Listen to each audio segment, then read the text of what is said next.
মাছ একঘেয়ে লাগছে, খেতে খেতে বোর হয়ে গেছেন একঘেয়ে মাছ খেতে খেতে, তাহলে আজকের রেসিপিটা আপনার জন্যে। দেখুন কত সহজে, একেবারে মশলা ছাড়া আজকে মাছটা আমি রান্না করে নিয়েছি। মাছটা জলে সেদ্ধ করেই রান্না করেছি। কালারটা দেখুন, কোনো রকম মশলা কিন্তু এখানে ইউজ করা হয়নি। আপনারা দেখলে অবাক হয়ে যাবেন সামান্য তেল আর মশলা ছাড়াই মাছের স্বাদটা কতটা হয়। আমি এখানে 1 বাটি মতো জল গরম করতে দিয়ে দিয়েছি, হাফ টেবিল চামচ লবণ দিয়ে দিয়েছি, আর এর ভেতর দিয়ে দিচ্ছি কাতলা মাছের টুকরোগুলো। আমি আজকে কাতলা মাছ দিয়ে রান্না করছি, আপনারা যে কোনো বড় মাছ দিয়ে কিন্তু এটা রান্না করতে পারবেন। একেবারে মশলা ছাড়া আজকে রান্নাটা হবে, টমেটো দিয়ে আমি রান্না করব। আমি এখানে 3খানা মাঝারি সাইজের টমেটো নিয়ে নিয়েছি, আর টমেটোগুলোকে একটুখানি কাট লাগিয়ে দিচ্ছি। দেখুন, তাহলে এভাবে করলে পরে তাড়াতাড়ি সিদ্ধ হয়ে যাবে টমেটোগুলো। আমি 3খানা টমেটো দিয়েছি 4টে পিস মাছের জন্যে, আর 1খানা মাঝারি সাইজের রসুন দিয়ে দিলাম, আর দিয়ে দিচ্ছি 4টে কাঁচা লঙ্কা। আমি এবার একটুখানি সেদ্ধ করে নেব। মাছটাকে সেদ্ধ করে নিচ্ছি, তাহলে কিন্তু অল্প তেলে আমি মাছটা রান্না করতে পারবো। দেখুন, খুব বেশি সেদ্ধ করব না, তা মাছটা ভেঙে যেতে পারে। আমি মিনিট খানেক এটা সেদ্ধ করে নিয়েছি মাছটাকে। একটু উল্টে পাল্টে দিচ্ছি যাতে ভালো মতন সেদ্ধটা হয়ে যায়। এইবারে আমি 1 মিনিট হয়ে গেছে, আমি একটা চিমটার সাহায্যে মাছগুলোকে তুলে রাখছি অন্য একটা পাত্রের ভেতরে। বন্ধুরা, আপনারা হয়তো রেসিপিটা দেখে অবাক হয়ে যাচ্ছেন, কীরকম লাগবে। সত্যি বলছি বন্ধুরা, অসাধারণ টেস্টি হয়েছে। আমি এটা ভয়েস ওভার করছি। আপনারা একবার যদি খান না, তাহলে কিন্তু এইভাবে আপনারা বানিয়ে খেতে ইচ্ছে করবে। মাছগুলো তোলা হয়ে গেছে, এবার আমি এটা ঢাকা দিয়ে মিনিট 5-6 রান্না করে নেব, তাই টমেটোটা ভালো মতো সেদ্ধ হয়ে যাবে। 5 মিনিট বাদে দেখুন, গ্যাসের ফ্লেমটা অফ করে দিয়েছি। টমেটোটা দেখেই মনে হচ্ছে একেবারে সেদ্ধ হয়ে গেছে। এবার একটা চিমটার সাহায্যে আমি টমেটোটাকে তুলে রাখছি অন্য একটা পাত্রের ভিতরে। রসুনটাকেও তুলে রাখবো, আর কাঁচা লঙ্কাগুলোকেও আমি তুলে রাখছি। বন্ধুরা, আপনারা ভাবতে পারবেন না যে একেবারে মশলা ছাড়া এই মাছের টেস্টটা কতটা হতে পারে। তাই শেষ পর্যন্ত ভিডিওটা দেখুন। আমি কিন্তু এই জলটা ফেলে দেবো না, পুষ্টিগুণে ভরপুর জলটা আমি রান্নার কাজেই লাগিয়ে দেবো। আমি টমেটো, রসুন আর কাঁচা লঙ্কাটাকে একটু ঠান্ডা করে নিয়েছি। এবার টমেটোর খোসাটা আমি ছাড়িয়ে নিচ্ছি, হাত দিয়েই ছাড়িয়ে নিচ্ছি। এত সোজা না রেসিপিটা।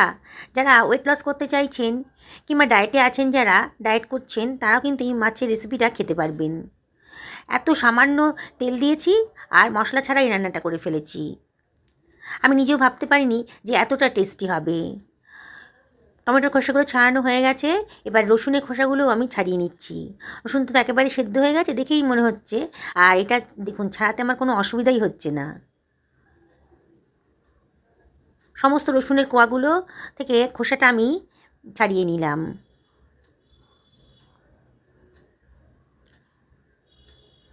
হয়ে গেছে, দেখুন কত তাড়াতাড়ি আমার রসুনের খোসাগুলো ছাড়ানো হয়ে গেল। এবার একটা মিক্সার গ্রাইন্ডার নিয়ে নিয়েছি, এর ভেতরে সিদ্ধ করা টমেটোটা দিয়ে দিচ্ছি,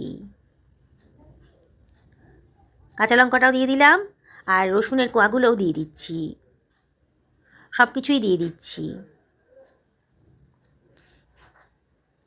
এর ভেতরে আমি হাফ টেবিল চামচ লবণ দিয়ে দিচ্ছি।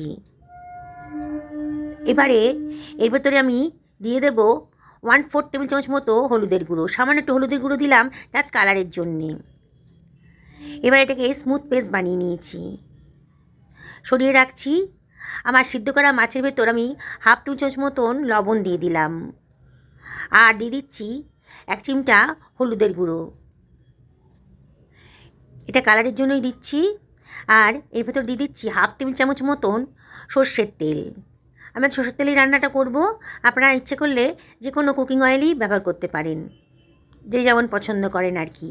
এবার মাছের গায়ে লবণ, হলুদ আর তেলটাকে খুব ভালো করে মাখিয়ে নিচ্ছি। খুব সাবধানে করতে হবে, মাছটা কিন্তু খুব নরম আছে, সিদ্ধ করা আছে তো মাছটা, খুব সাবধানে কিন্তু মশলাগুলো মাখাবেন। দেখুন, এপিট ওপিট করে ভালো করে আমি মশলাগুলো মাখিয়ে নিয়েছি। একটা কড়াই গরম করতে দিয়ে দিয়েছি। কড়াইটা যখন বেশ গরম হয়ে গেছে, তখন আমি এর ভেতর দিয়ে দিচ্ছি 2 টেবিল চামচ মতো সর্ষের তেল। সর্ষের তেলটা ভালো করে গরম করে নেব। এবার ম্যারিনেট করা মাছটা আমি এর ভেতর দিয়ে দিচ্ছি,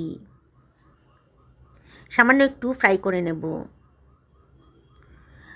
বন্ধুরা যারা আমার রেসিপিগুলো দেখছেন অথচ এখনও আমাকে সাবস্ক্রাইব করেননি, আমি তাদেরকে রিকোয়েস্ট করছি আমার চ্যানেলটা সাবস্ক্রাইব করার জন্যে। পাশে থাকা বেল আইকনটা অবশ্যই ক্লিক করে দেবেন, তাহলে আমি যখন কোনো রান্না আপলোড করব তখন আপনাদের কাছে নোটিফিকেশানটা চটজলদি চলে যাবে। এপিট ওপিট করে মাছটাকে ভেজে নিলাম। খুব বেশি ভাজার দরকার নেই, মাছের কাঁচা ভাবটা চলে গেলেই হবে। মাছগুলোকে আমি অন্য একটা পাত্রের ভেতর তুলে রাখছি। রান্নাটা করতে কিন্তু 10 মিনিট বেশি টাইম লাগবে না, আর টেস্ট কিন্তু একেবারে অসাধারণ। 1/4 টেবিল চামচ মতো গোটা জিরে দিলাম, আর 1/4 টেবিল চামচ মতন কালো জিরেও দিয়ে দিলাম। এবার গ্রাইন্ড করে রাখা মশলার পেস্টটা আমি দিয়ে দিচ্ছি।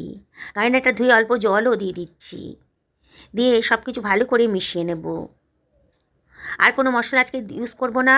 শুকনো লঙ্কা, জিরের গুঁড়ো, ধনের গুঁড়ো, আদা, পেঁয়াজ কিছুই কিন্তু আজকে আমি ইউজ করব না। শুধুমাত্র টমেটো দিয়েই রান্নাটা করব। আর এই টেস্ট কিন্তু আপনারা যখন খাবেন না তখন বুঝতে পারবেন, এত টেস্টি। ঢাকা দিয়ে মিনিট 2 রান্না করে নেব মিডিয়াম টু লো ফ্লেমে, তাহলে তাড়াতাড়ি মশলাটা কষানো হয়ে যাবে। আবারও 2 মিনিট বাদে ঢাকাটা খুলে একটু নাড়াচাড়া করে দিচ্ছি, যাতে পোড়া না লেগে যায়। দেখুন মশলাটা কিন্তু কষানো হয়ে গেছে। আর মাছ সেদ্ধ করা জলটা আমি কিন্তু বললাম না রান্নার কাজে ব্যবহার করে নেবো, সেটা আমি দিয়ে দিলাম। দিয়ে সব কিছু ভালো করে মিশিয়ে নিচ্ছি। গ্যাসের ফ্লেমটা এই সময় মিডিয়াম টু হাইতে রেখেছি। একটু নাড়াচাড়া করে নিচ্ছি। আমার লবণটা একটু কম বলে মনে হচ্ছিল, তাই 1/4 টেবিল চামচ মতো লবণ আমি এর ভেতর দিয়ে দিলাম।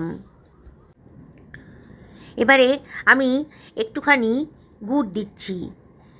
ইচ্ছে হলে দেবেন, না হলে ইচ্ছে হলে দেবেন না। চিনিটা দিলাম না, সামান্য একটুখানি গুড় দিলাম একটু টেস্টে ব্যালেন্সের জন্যে।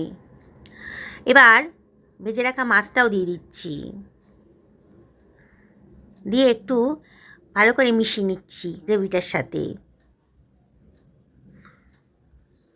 যেসব বন্ধুরা ফেসবুক থেকে রেসিপিটা দেখছেন তাদেরকে আমি রিকোয়েস্ট করব আমার পেজটা ফলো করার জন্যে। বেশ খানিকটা ধনেপাতা কুচি এর ভেতর দিয়ে দিলাম, আর দিয়ে দিচ্ছি 2খানা কাঁচা লঙ্কা। যদি কেউ একটু ঝাল পছন্দ করেন তাহলে কাঁচা লঙ্কাটা দিয়ে খেতে পারবেন।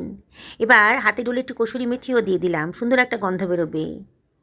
দেখছেন তো, জলে সিদ্ধ করে এরম করে মাছ রান্না করে একদিন খাবেন, অসাধারণ টেস্টি। এবার ঢাকা দিয়ে মিনিট 3-4 আমি লো ফ্লেমে রান্না করে নিয়েছি। দেখুন সুন্দর দেখতে লাগছে। আপনারা যদি মনে করেন যে একটু ঝোল রাখবেন তাহলে জলের পরিমাণটা একটু বাড়িয়ে দেবেন। দেখুন আমি আজকে একটু মাখো মাখোই করছি। এবার আমি একটা সার্ভিং প্লেটে সার্ভ করে দিচ্ছি। দেখুন বন্ধুরা কতটা দেখতে সুন্দর লাগছে, আর এই টেস্ট কিন্তু একেবারে অসাধারণ। যাকে খাওয়াবেন না সেই কিন্তু আপনাকে রেসিপিটা কেমন করে বানিয়েছেন বলে জিজ্ঞাসা করবে, এতটাই টেস্টি হয়েছে। গরম ভাতের সাথেই বলুন কিংবা পোলাওয়ের সাথেই বলুন, এই রেসিপিটি কিন্তু দারুণ খেতে লাগবে। দেখুন একেবারে নতুন ধরনের, একেবারে একঘেয়েমি নেই। একঘেয়েমি মাছ খেতে খেতে তো বোর হয়ে গেছেন, তাহলে অবশ্যই মশলা ছাড়া এই রকম করে মাছ রান্না করে সকলকে খাওয়ান, নিজেও খান, হেলদি খান, ভালো থাকুন, সুস্থ থাকুন, এই কামনা করে ভিডিওটা শেষ করলাম।